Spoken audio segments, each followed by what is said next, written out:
ప్రియమైన దేవుని బిడ్లారా, ఈ మండల కాల 28వ పరిశుద్ధ ధ్యానంలోనికి ప్రేమతో మిమ్మల్ని నేను ఆహ్వానిస్తున్నాను.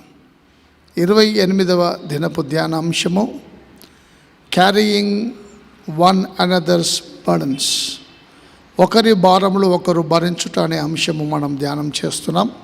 ప్రార్థన చేసుకుందాం. మహోన్నతుడ, కృపగల మా ప్రియ పరలోకపు తండ్రి, నీ పరిశుద్ధమైన పాదములకు వందనములు స్తోత్రములు చెల్లిస్తున్నాం. ఒకరి భారములు ఒకరు భరించుట అనే అంశము ధ్యానము చేస్తుండగా నీ పరలోక దీవెనలు మా అందరి మీద కుమ్మరించుమని యేసు ప్రభు యొక్క శ్రేష్టమైన నామమును ప్రార్థించి వేడుచున్నాము తండ్రి, ఆమెన్. ప్రియమైన దేవుని బిడ్లారా,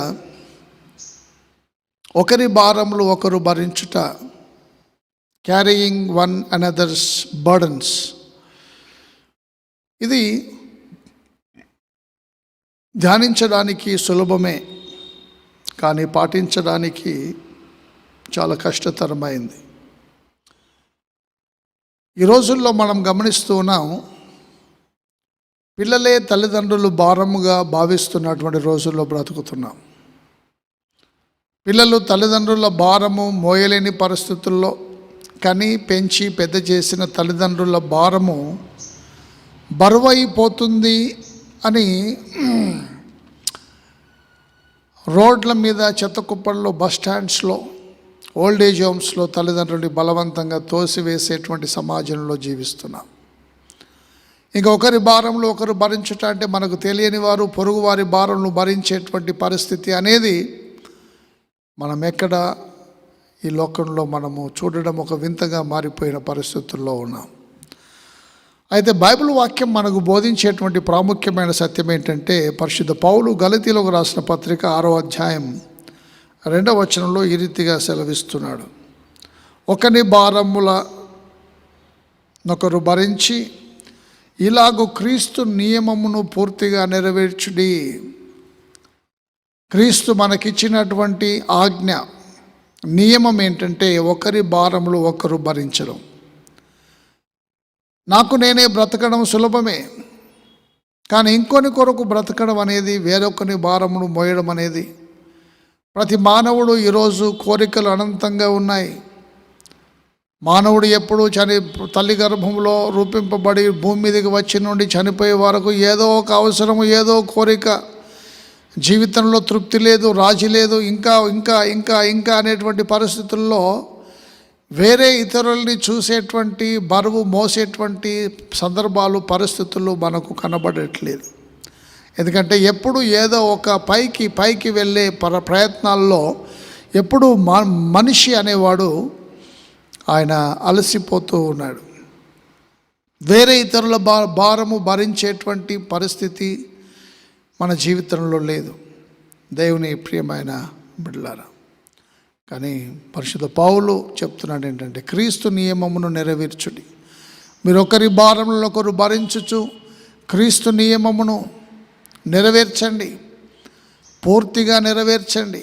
కొంచెం కొంచెం కాదు. దేవుడు మనకిచ్చినటువంటి ఆజ్ఞ, మీలో ఎవరికైనా 2 అంగీలు ఉన్న ఎడల ఏమి లేని వానికి 1 అంగీ ఇవ్వాలి. 10 అంగీలు కాదు, 2 అంగీలు ఉంటే ఏమి లేని వానికి 1 అంగీ ఇవ్వాలని క్రీస్తు ప్రభు బోధించిన బోధన నేను మీకు జ్ఞాపకం చేస్తున్నాను. Show Christ love through compassion and care. ఇతరుల కనికరము, శ్రద్ధ వహించడంలో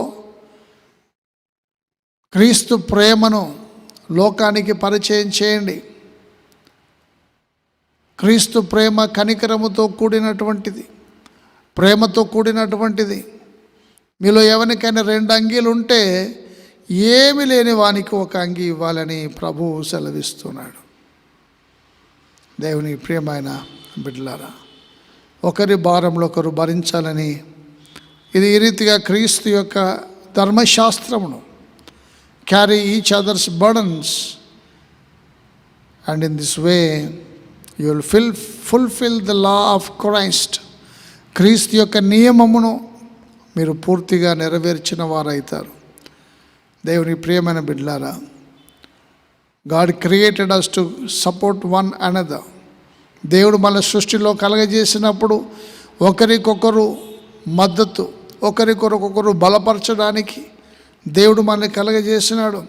from the beginning God never intended people to live life alone. God never intended, దేవుడు ఎప్పుడు కూడా ఎవరికి వారే జీవించాలని తలంచలేదు. ఒంటరిగా జీవించాలని దేవుడు తలంచలేదు. ఈ నెవర్ ఇంటెండెడ్ ఒంటరిగా ఉండాలని. నరుడు ఒంటరిగా ఉండటం మంచిది కాదు అని దేవుడు తలంచినాడు. అది దేవుని నియమం. దేవుని ప్రియమైన God said it is not good for man to be alone. నరుడు ఒంటరిగా ఉండటం మంచిది కాదు అని దేవుడు తలంచినాడు. The church is described as one body with many parts. సంఘం అనేది యేసు ప్రభు యొక్క శరీరము, దేహము, అనేక అవయవములు కలిగినటువంటి దేహమైన యేసు దేహమైన సంఘము. శరీరంలో ఒక అవయవము బాధ నొందినప్పుడు దానితో పాటు మిగతా అవయవాలన్నీ కూడా నొప్పిని భరిస్తాయి. ఆ రీతిగానే మీరందరూ కూడా సమాజంలో కానీ సంఘంలో కానీ ఎవరైనా బాధల్లో ఇబ్బందుల్లో ఉంటే వారితో కూడా వారి బాధను పంచుకునేటువంటి వారమై ఉన్నాము. దీనికి యేసుక్రీస్తు ప్రభువే మనకు perfect example. Jesus is our perfect example. ఆయన మన పరిపూర్ణమైన మాదిరి ఏంటంటే యెషయా గ్రంథంలో చెప్పబడినట్లు నిశ్చయముగా అతడు మన రోగములను భరించెను, అతడు మన వ్యసనములను సహించి ఉన్నాడు. దేవుని ప్రియమైన బిడ్డలారా, hour greatest example of burden bearing is Jesus Christ. He carried the sick, He comforted the broken-hearted, He forgave sinners. Ultimately, He carried the burden of our sins on the cross. ఆయన అనారోగ్యముతో ఉన్న వారి పక్షం నిలబడ్డాడు, వారిని స్వస్థపరిచినాడు. Broken hearted comforted broken hearted, విరిగి నలిగిపోయిన హృదయాలతో వారి పక్షము ఆదరణ కలిగించేటువంటి దేవుడుగా ఉన్నాడు. ఆయన మన పాపములను క్షమించినటువంటి దేవుడై ఉన్నాడు. ఆయనే తానే తన శరీరమందు మ్రాను మీద మన పాపములను మ్రోసుకొనెను. మన పాపాలన్నీ కూడా సిలువ మ్రాను మీద యేసుక్రీస్తు ప్రభు మోసుకొని వెళ్ళిన విషయం నేను మీకు జ్ఞాపకం చేస్తున్నాను. యెషయా గ్రంథం 53వ అధ్యాయంలో చెప్పబడిన మాటలు నేను మీకు జ్ఞాపకం చేస్తున్నాను. యెషయా గ్రంథం 53:4 వచనం, నిశ్చయముగా అతడు మన రోగములను భరించెను, మన వ్యసనములను సహించెను. యేసుక్రీస్తు ప్రభువే మన రోగములను భరించి ఉన్నాడు, మన వ్యసనములను సహించి ఉన్నాడు. తానే తన శరీరమందు మ్రాను మీద మన పాపములను మోసుకొని ఉన్నాడు. బాన్హాఫర్ అనేటువంటి వేదాంతి యేసు ప్రభుకి ఇచ్చినటువంటి టైటిల్ ఏంటంటే మ్యాన్ ఫర్ అదర్స్, పరార్థ మానవుడు. ఆయన తన కొరకు ఏ రోజు జీవించలేదు, తన కొరకు ఏ రోజు తలంచలేదు. ఆయన జీవితము, ఆయన యొక్క బోధ, ఆయన జననము, ఆయన మరణము, ఆయన సమాధి, పునరుత్థానము సమస్తము ఇతరుల కొరకై ఆయన జీవించినటువంటి దేవుడు. తన కొరకు ఆయన ఏమీ దాచుకొనలేదు, సమస్తము మన కొరకు విడిచిపెట్టినాడు.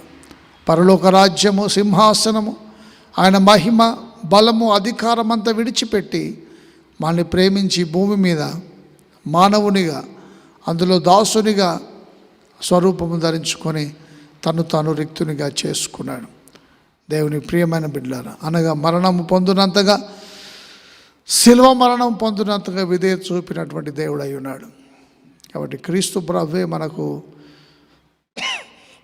పరిపూర్ణమైనటువంటి మాదిరి. మనం ఒకరి భారంలో ఒకరి భరించుచు క్రీస్తు నియమమును సంపూర్తి చేయుటకు దేవుడు తన కృప ఈ ధ్యానం ద్వారా అనుగ్రహించును గాక. ప్రార్థన చేద్దాం. మహోన్నతుడ, ప్రేమ గల మా తండ్రి, వాక్యం విన్న బిడ్డలందరి మీద నీ పవిత్ర ఆత్మను కుమ్మరించి మేము ఒకరి భారంలో ఒకరు భరించుచు నీ నియమమును పూర్తిగా మేము పాటించుటకు నీ కృపదాయి నెరవేర్చుటకు నీ కృపదాయి చేయమని యేసు నామమున ప్రార్థించి వేడుచున్నాము తండ్రి. ఆమేన్.